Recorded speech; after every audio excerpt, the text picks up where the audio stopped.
गिरिराज श्रीवल्लभ नंदन करत कृपा निज हस्त माथे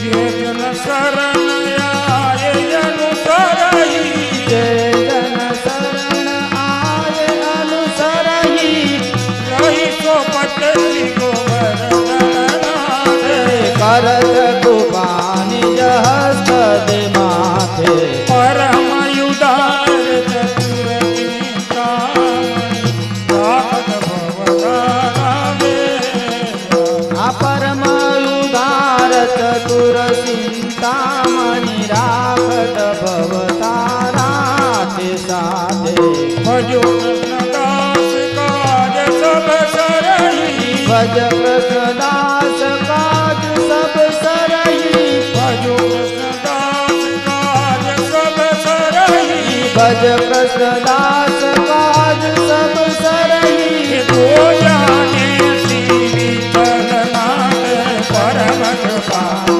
हस्त माथे परम कृपाल श्री वल्लभ नंदन करत कृपा निज हस्त माथे। बोल श्री गोवर्धन नाथ की जय। श्याम सुंदर श्री यमुने महारानी की जय। गिरिराज धरण की जय। भागवत भगवान की जय।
व्रजांगना वृंद सदा विहारी अंगै गृहागारतमोपहारी क्रीडारसावेशमोऽपि सारे मम प्रभु श्री गिरिराजधारी वेणुस्वनानन्दितपन्नगारी रसातलानोद्यपद प्रचारी क्रीडन् वयस्याकृतिदैत्यमारी मम प्रभु श्री गिरिराजधारी पुलिन्ददाराहितसंबरारी रमा सदोदादया प्रकारी गोवर्धने कंदफलोपहारी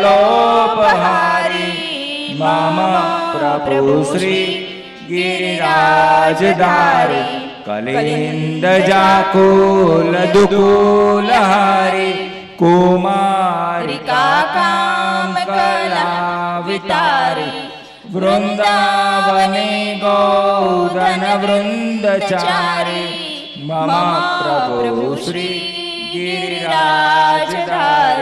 व्रजेन्द्र सर्वाधिक शर्मकारी महेन्द्र गर्वाधिक गर्वहारी वृंदावने कंदफलोपहारी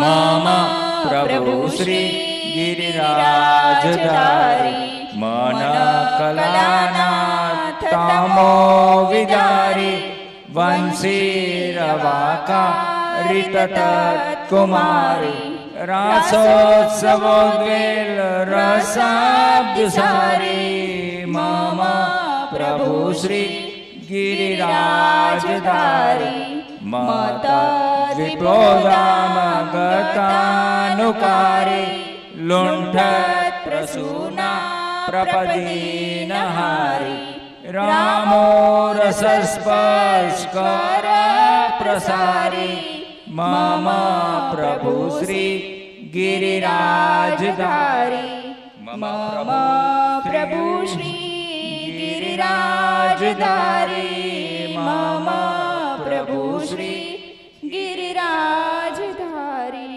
ગિરિરાજધરણ કી જય શ્યામ સુંદર શ્રી અમને મહારાણી કી જય શ્રી વલ્લભાધીશ કી જય શ્રી ગુસાઈજી પરમ દયાલ કી જય બાલકૃષ્ણલાલ પ્યારે કી જય ભાગવત ભગવાન કી જય अपने अपने गुरुदेव की जय श्री कृष्णाय नमः श्री गोपीजनवल्लभाय नमः श्रीमदाचार्य चरणकमलेभ्यो नमः श्री गोसाई जी परम दयालवे नमः श्री गुरुदेवेभ्यो नमः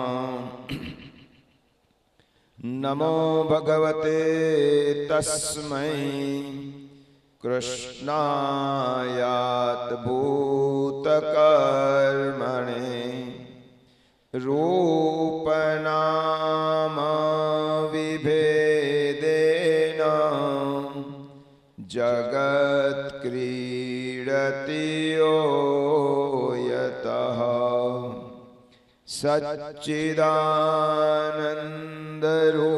सच्चिदानन्दरूपाय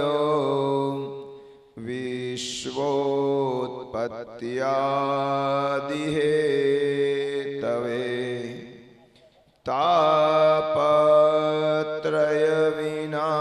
तापत्रयविनाशाय श्रीकृष्णाय वयं नुमः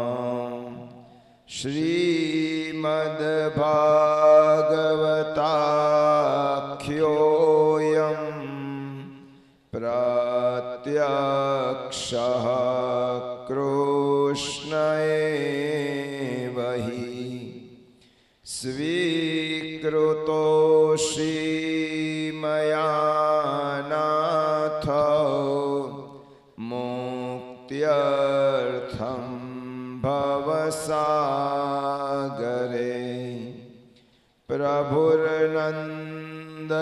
प्रभुर्नन्दकुमारो मे स्वामिनी वृषभानुजा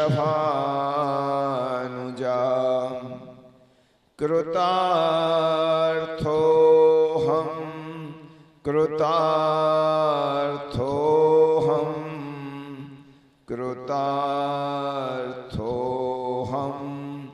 न संशयः तस्य सेवा प्रकुर्वीत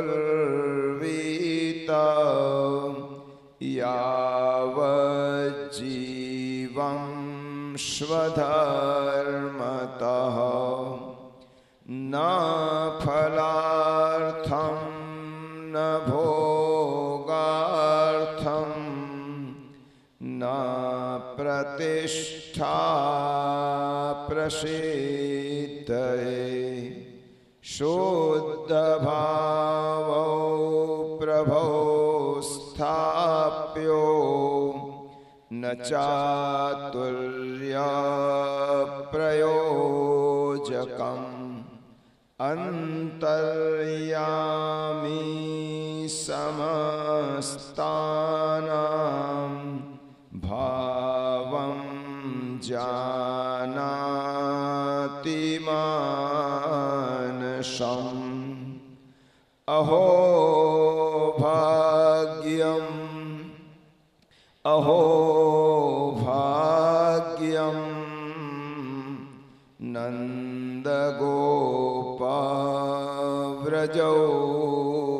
नन्दगोपव्रजौकसाम् यन्मित्रं परमानन्दं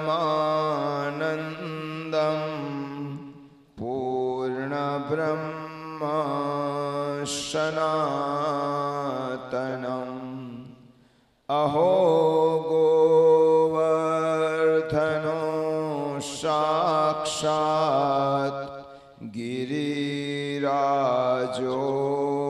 हरिप्रियः तत्समानं न तीर्थो हि विद्यते भूतले दिवि योऽन्तःप्रविश्य मम वाचमिमां प्रसुप्ताम्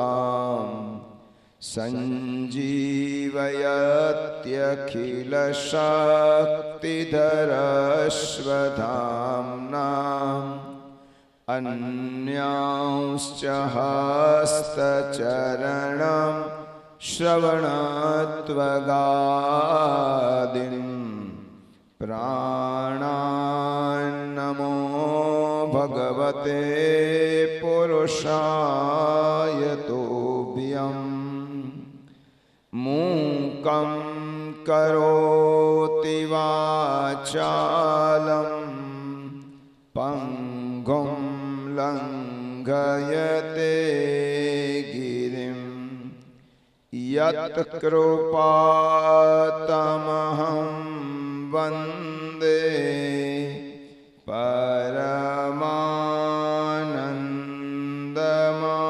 परमानन्दमाधवम्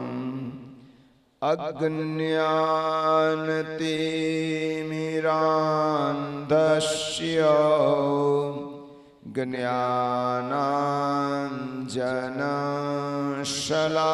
ज्ञानाञ्जनशलाकया चक्षुरुन्मीलितं येन तस्मै श्रीगुरवे नमः तस्मै श्रीगुरवे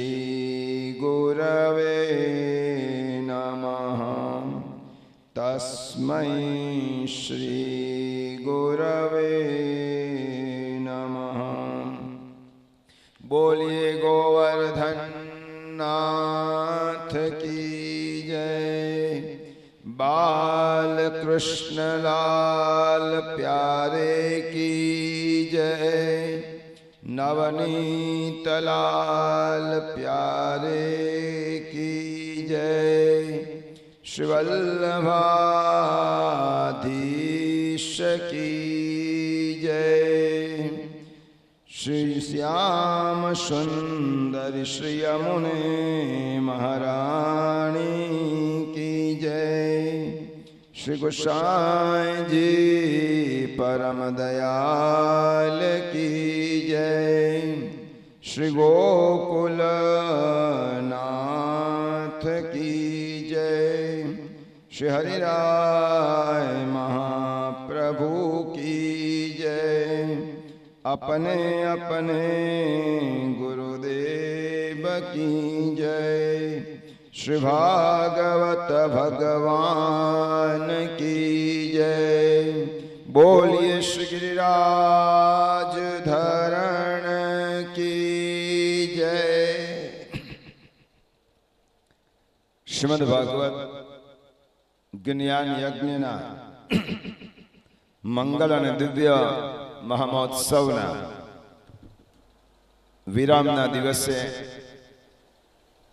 ઉપસ્થિત આપ સૌ વૈષ્ણવ વૃંદને અને પરિવારના સૌ પરિવારજનોને સાનુને જય શ્રી કૃષ્ણ કહી આપણે ભગવત ભગવાન શ્રી મહાપ્રભુજી શ્રી ગુસાઈજી શ્રી યમુનાજી અને ગિરિરાજ બાબા ચરણોમાં કોટી કોટી સદૈન્ય દંડવત કરી આજની કથાની અનુજ્ઞા લઈ અને આપણે કથાનો પ્રારંભ કરીએ। ગઈકાલે વિરામની કથામાં આપણે રાસ પંચાધ્યાયનો ફળની કથા સાંભળી। શ્રી મહાપ્રભુજીની આજ્ઞા છે કે રાસ પંચાધ્યાયનું ફળ પ્રાપ્ત થયા પછી બાકીના બધા જ પ્રસંગો એ ઠાકોરજીના દિવ્ય પ્રસંગ છે, પણ ઉપસંહારાત્મક કથાભાગ છે. ગોપીજનોને ફળ પ્રાપ્ત થયું છે. ત્યાર પછી સુદર્શન નો ઉદ્ધાર કર્યો છે અને શ્રીમદ ભાગવતમાં એક ત્રીજું ગીત છે, એનું નામ છે યુગલ ગીત. આ યુગલ ગીતની સુંદર વર્ણન સુખદેવજી પરીક્ષિત રાજાને કરે છે. ગોપ્ય કૃષ્ણે વનમ યાતે તમનો ધૃત ચેતસઃ કૃષ્ણ લીલા પ્રગાયન્ત્યો નિર્દુઃખે નવાશરાન. વેણુગીત, ગોપી ગીત અને પછી યુગલ ગીત. યુગલ ગીત શ્રીમદ ભાગવતમાં વિરહ અવસ્થામાં ગાયેલું ગીત છે. ગોપી ગીત સ્નેહ અવસ્થામાં ગાયેલું ગીત છે અને વેણુ ગીત આરતી અવસ્થામાં ગાયેલું ગીત છે. પહેલું આપણે વેણુ ગીત સાંભળ્યું, પછી ગોપી ગીત અને યુગલ ગીત. પહેલો અને છેલ્લો શ્લોક ઉપસંહાર યુગલ ગીત. અને શ્રી ગુસાઈજી પ્રભુચરણ આજ્ઞા કરે છે કે યુગલ ગીતના 26 શ્લોકો છે.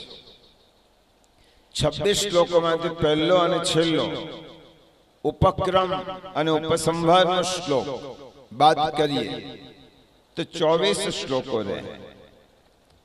આ 24 શ્લોકો એ ઠાકોરજીની 12 માસની બાલ લીલાનું વર્ણન છે. ચૈત્ર માસથી શરૂ કરી અને ફાગણ માસ પર્યંતની ઠાકોરજીની 12 લીલા આ 2 શ્લોકના જોડકામાં છે. યુગલનો અર્થ લક્ષ્મી નારાયણ એવું નહીં, રાધા કૃષ્ણ એવું નહીં. યુગલ એટલે શ્લોકનું જોડકું.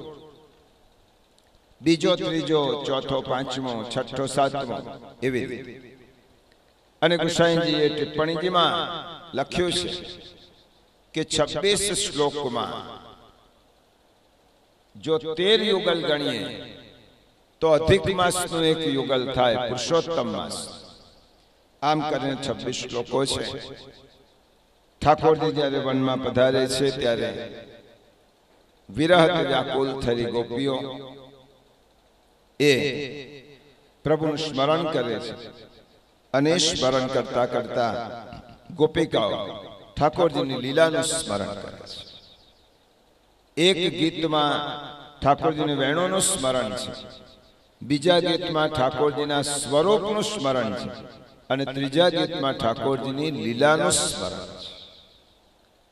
એટલે ભાવ વેણુ ગીત અને યુગલ ગીતના સમાન લાગે, પરંતુ મહાપ્રભુજીને શ્રીમદ ભાગવતમાં ઠાકોરજીની લીલા કથાઓમાં આ બંને ગીત બહુ જ પ્રિય હતા.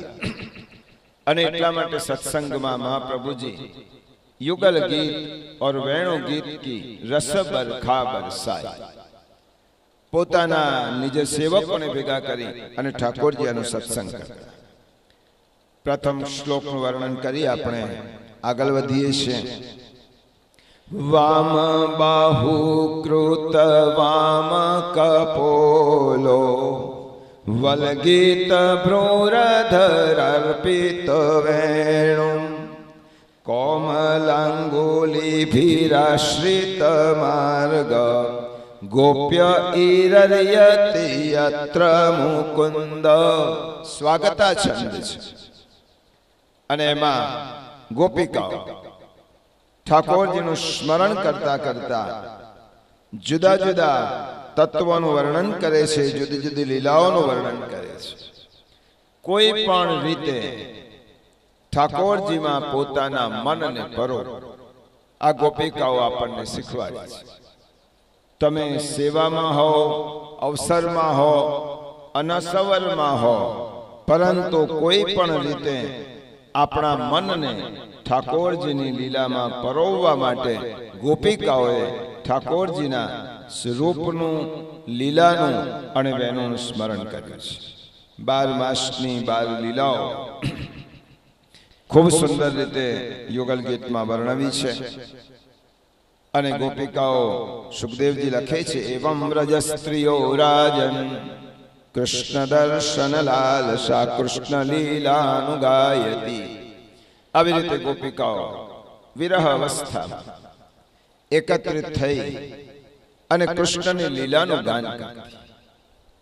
અને રેમી રે હસુ તચ્ચિત્તા, અને પોતાનું મન એક ક્ષણ માટે પણ ઠાકોરજી ના સ્વરૂપથી વિમુખ ન થાય એટલા માટે ગોપિકાઓએ આ યુગલ ગીત દ્વારા પ્રભુનું સ્મરણ કર્યું છે. પછીની અરિષ્ઠાસુર અને કેશીવધની કથા છે. ઠાકોરજીએ જુદા જુદા અસુરોને ઉદ્ધાર કર્યો છે. 36મા અધ્યાયમાં અથ તર્યાગતો ગોષ્ઠમ અરિષ્ટો વૃષભાસુર મહિમ મહા કકુત્કાય કંપયન ખુરવિક્ષતા. અને એક દિવસ હવે કંસ રાજાએ મોકલેલો કેશી નામનો અસુર ઘોડાનું રૂપ લઈને આવે છે અને વ્રજમંડલમાં આ અશ્વનું રૂપ લઈને આવેલા કેશી ને ઠાકોરજીએ લીલા માત્રમાં તેનો વધ કર્યો છે. એકવાર શ્રી કૃષ્ણ અને બલદેવ પ્રભુ ગાયો ચરાવવા માટે ગોવર્ધન પર્વત પર ગયા.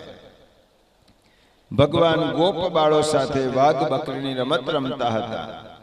એવામાં વ્યોમાસુર નામનો એક અસુર ગોવાડિયા રૂપે એ ગોપ સખાઓમાં ભળી ગયો.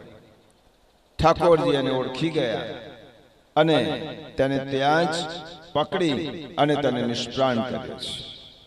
આ રીતે અસુરોના ત્રાસથી વ્રજભૂમિની પ્રભુએ રક્ષા કરી છે. આ ત્રણનો ઉલ્લેખ કરતા શ્રી મહાપ્રભુજી કહે છે, રજોગુણની સાથે કામ, ક્રોધ અને લોભ આવે છે. એટલા માટે આ બે અસુર એટલે કામ અને ક્રોધનું સ્વરૂપ છે. હવે નારદ ઋષિને એક દિવસ થયો કે ઠાકોરજીનું કેલેન્ડર એમની પાસે, ડાયરી પ્રમાણે ઠાકોરજીની કાર્ય થવું જોઈએ. અવતાર કાર્ય માટે ઠાકોરજી પધાર્યા. 11 વર્ષ અને 52 દિવસ પૂર્ણ થવાની તૈયારી છે. નારદ ઋષિ વિચાર કરે છે કે હવે કંસનો ઉદ્ધાર થવો જોઈએ, કારણ કે હવે નિયમ પ્રમાણે, ડાયરી પ્રમાણે ઠાકોરજીનો ક્રમ આ આવે છે. અને એટલા માટે નારદજી કંસના મહેલમાં પધાર્યા. નારદજી વિચાર કરે છે કે ઠાકોરજીની વ્રજ વાસની અવધિ લગભગ હવે સમાપ્ત થવાની તૈયારી છે. કંસને જઈને ખબર આપો કે તો હજી પણ ભોળપણમાં છે. નારદો દેવદર્શ, નારદ ઋષિ દેવોનું કાર્ય સાધનારા છે. નારદ ઋષિ આવે છે, રાજા તને ખાસ વાત કહેવા માટે આવ્યો છું. તારા બનેવી વસુદેવજીએ તને છેતર્યો છે. તને ખબર નથી કે વસુદેવજી કપટ કરીને પોતાના 8મા દીકરાને નંદ બાબાને ત્યાં મૂકી આવ્યા હતા અને તું હજી બ્રહ્મા છે. તને આ વાતની ખબર નથી. એમ કંસ તલવાર કાઢી, આજે જ હું મારી નાખું વસુદેવ. અને વસુદેવને મારવા માટે કંસ તૈયાર થયો. નારદ ઋષિ કહે છે કે તું વસુદેવને મારીશ તો તારો શત્રુ ચેતી જશે અને બીજી કોઈ જગ્યાએ જતો રહેશે. એટલે હવે મૂર્ખામી નથી કરે. વસુદેવજીને મારવાનો કોઈ અર્થ નથી. એટલા માટે નારદજીએ પોતાનું કાર્ય સાધીને વિદાય થયા. કંસને થયું કે વસુદેવ અને દેવકીએ મારી સાથે છેતરપિંડી કરી છે, પાછા જેલમાં નાખ્યા. બંનેને કારાવાસમાં, કાળ કોટડીમાં બાંધી દીધા છે, વસુદેવ અને દેવકી. અને આ બાજુ કંસને સમજાવીને નારદજી વિદાય થયા. ઠાકોરજીને નારદજી કહેવા લાગ્યા, સ્વામી બધી જ તૈયારી કરીને આવ્યો છું, હવે આપ ગોકુળ છોડવાની તૈયારી રાખો. કારણ કે હવે કંસનું તેડું આવવાનું છે અને આ બાજુ કંસ પોતાના અંગત સચિવ અક્રૂરજીને બોલાવે છે. અક્રૂરજીનું નામ શ્રીમદ ભાગવતમાં પ્રથમવાર આવ્યું છે. અક્રૂરજી એટલે કોણ?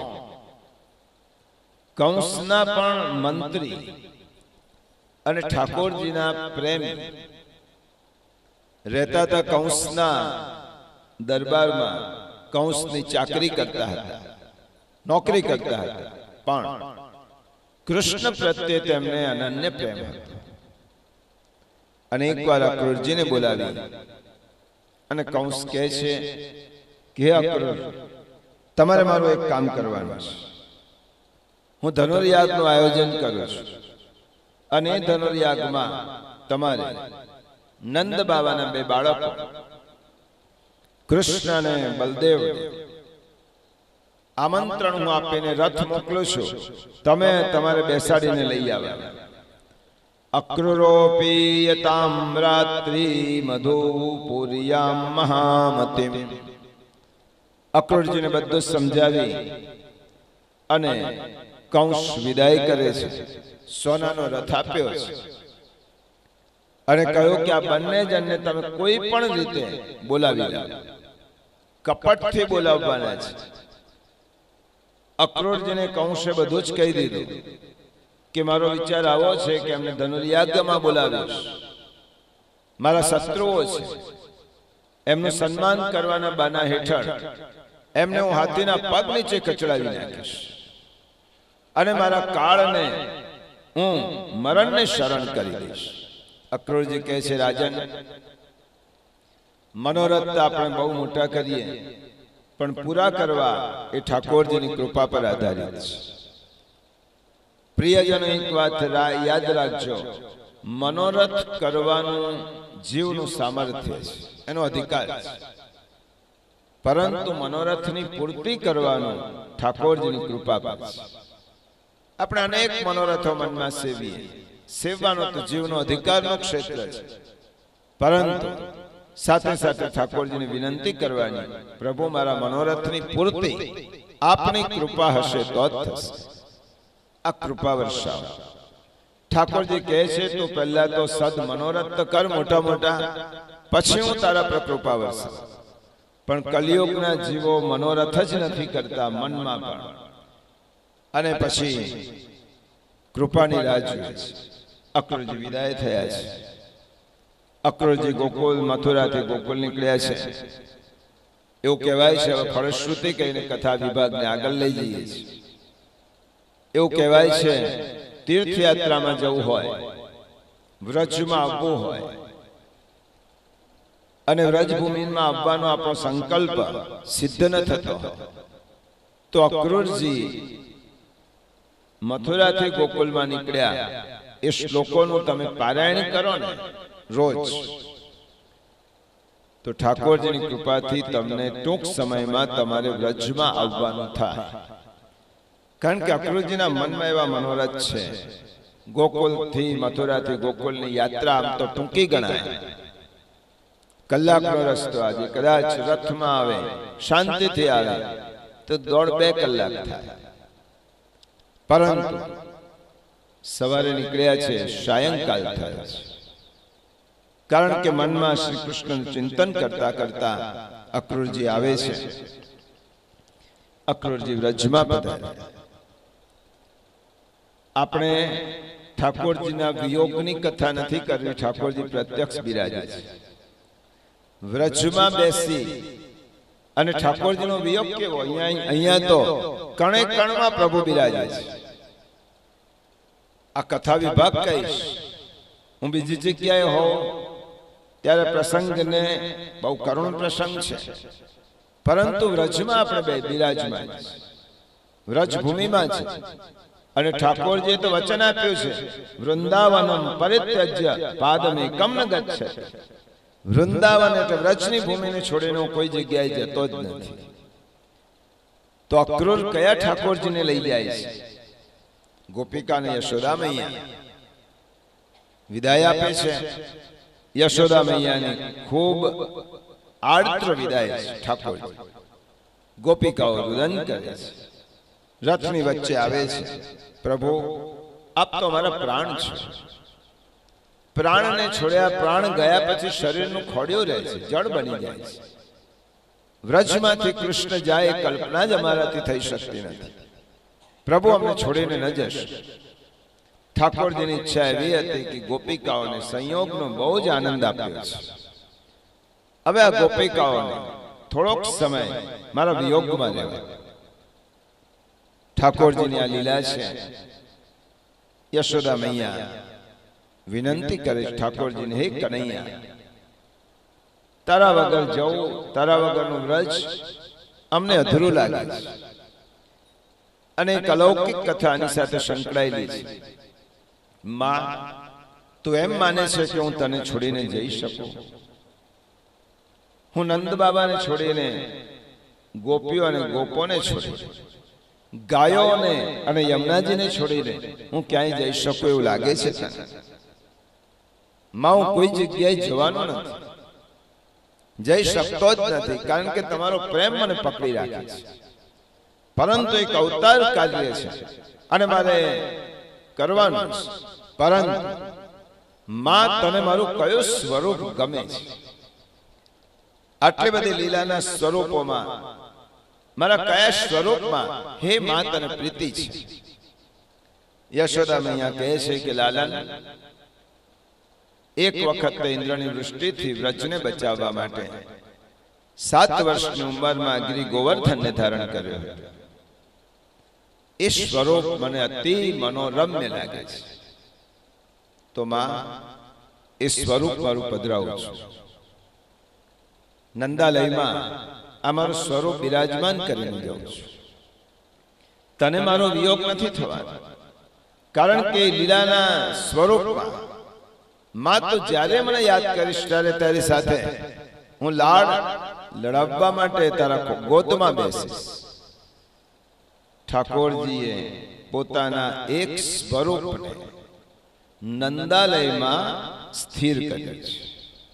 અને તે કયું સ્વરૂપ? આજે જે આપણે શ્રીજી બાબાનું સ્વરૂપ જોઈએ છે ને, એ સ્વરૂપે નંદાલયમાં પ્રભુએ પોતાનું સ્વરૂપ સ્થાપ્યું છે.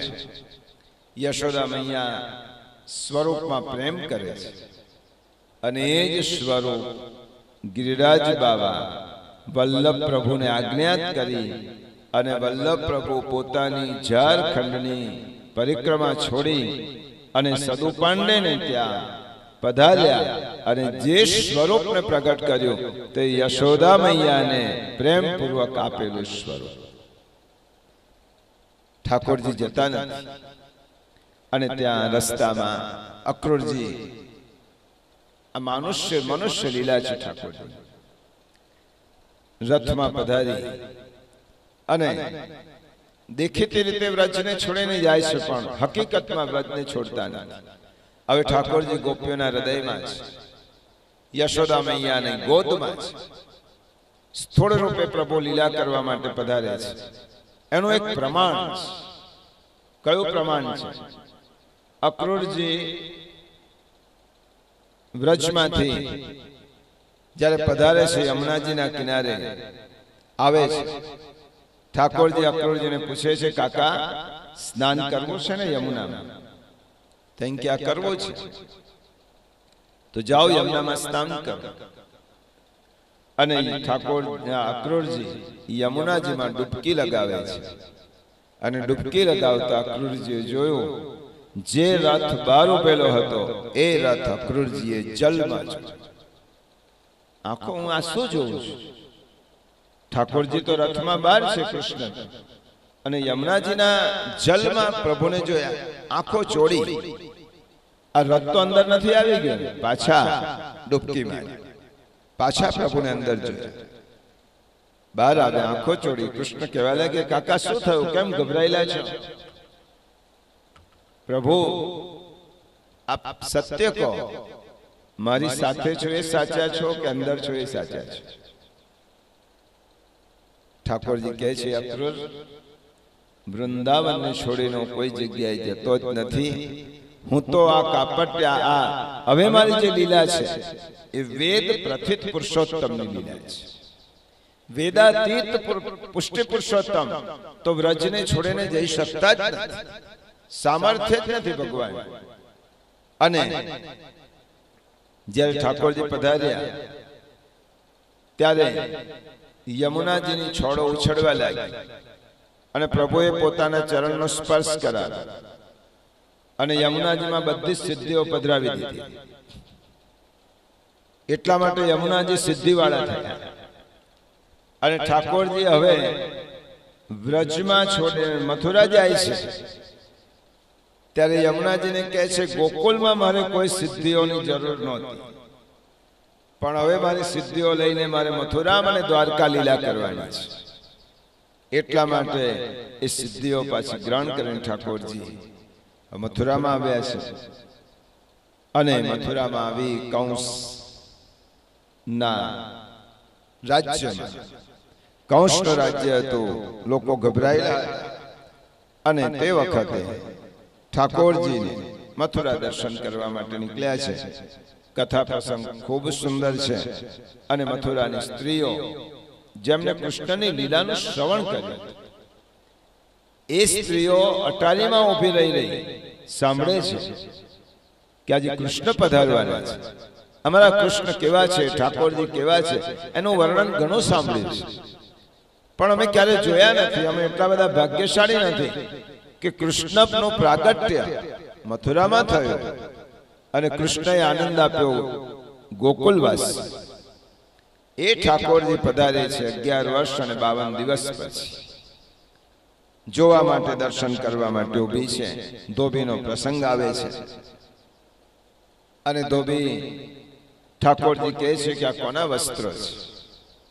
આ તો રાજાના છે, તમારા જેવા ગોવાળિયાઓના નથી વસ્ત્રો, તો અમને આપી દે એમ કહે છે. તમને ના મળે આવા વસ્ત્રો, તમે જોયા નથી. ઠાકોરજી વિચાર કરે છે કે રામાવતારનો ગુસ્સો હતો કે એક ધોબીએ નિંદા કરીને જનક નંદની પતિત પાવની પતિવ્રતા સ્ત્રી થી મને વિયોગ કરાયો. રામાવતારમાં મર્યાદા હતી કે મેં દંડ ન કર્યો, કૃષ્ણાવતારમાં કોઈ મર્યાદા નથી. એક થાપડ ધોબીને મારી અને ધોબીના ત્યાં પ્રાણ ઉડી ગયા છે. રામાવતારનો ક્રોધ કૃષ્ણાવતારમાં ઉતાર્યો છે. ત્યાર પછી સુદામા માડી મળે છે, કુબ્જા મળે છે. કુબ્જાને ચંદન લઈ અને પ્રભુ તેના પર કૃપા કરે છે, સુંદર રૂપ આપે છે. વણિકોની કથા છે, બ્રાહ્મણોની કથા છે. અને ધનુષ્ય યજ્ઞમાં પધારે છે. બ્રાહ્મણો એમ કહ્યું હતું કે રાજા, યજ્ઞ પૂર્ણ થયા પહેલા ધનુષ્યનો ભંગ થાય તો સમજી લેવાનું કે તારું મૃત્યુ નક્કી છે, અને આ ધનુષ્યનો ભંગ ન થાય તો સમજવાનું કે તારો શત્રુ તને મારી નહીં શકે. ઠાકોરજીએ રમત રમતમાં આ ધનુષ્યનો ભંગ કર્યો છે. અને પ્રભુ હવે કંસના દરબારમાં પધાર્યા છે. સાથે દાઉ ભૈયા છે. કંસનો દરબાર છે, ભરચક દરબાર છે, યાદવો છે, વ્રજ સખાઓ છે, નંદબાવા છે. કારણ કે નંદબાવા આવ્યા હતા ઠાકોરજીને મૂકવા મથુરા, અને બધા જ બેઠેલા છે. વિદ્વાનો છે, પંડિતો છે, ઋષિઓ છે. કારણ કે ઠાકોરજીના દર્શન કરવા માટે બધા જ આવ્યા છે. સ્ત્રીઓ આવી છે સભામાં, મથુરાની સ્ત્રીઓ છે.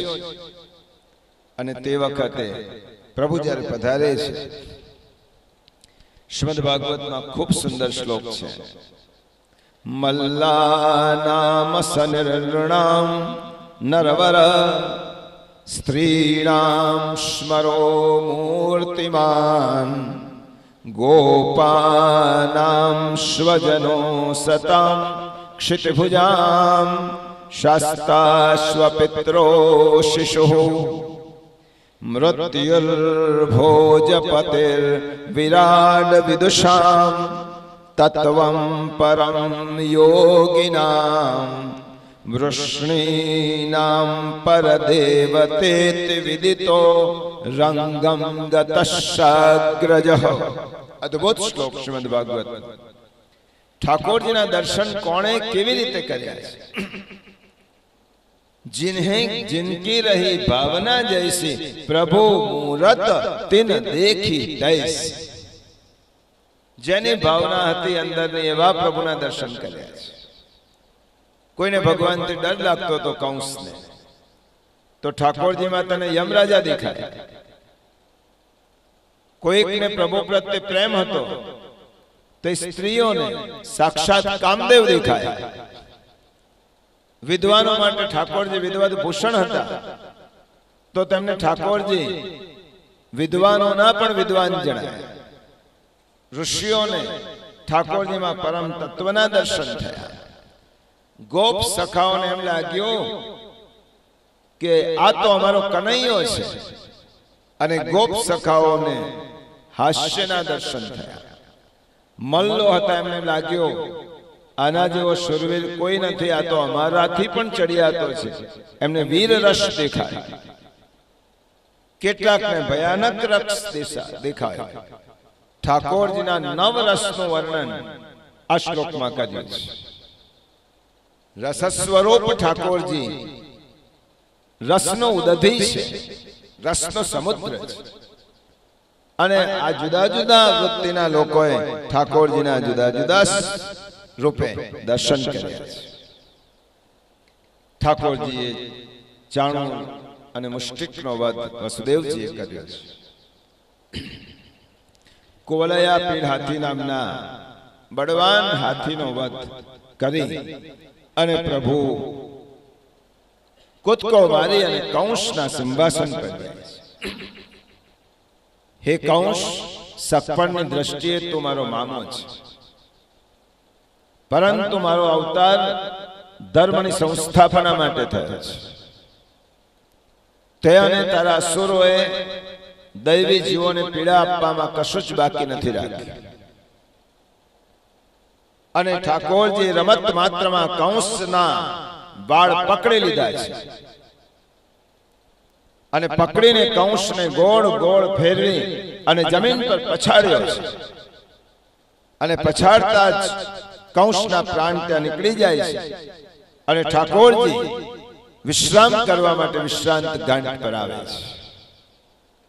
કંસનો ઉદ્ધાર કર્યો છે પ્રભુ. વસુદેવ વિમોચક.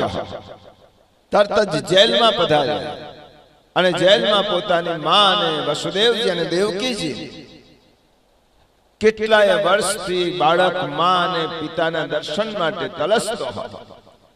હાથમાં બેડીઓ છે, અને પ્રભુએ બેડીઓ, એવું કહેવાય છે, ભાગવતમાં નથી પણ કૃષ્ણ પ્રેમની અન્ય કથાઓમાં છે, બેડી તોડવા માટે શસ્ત્ર મંગાવવામાં વાર લાગે.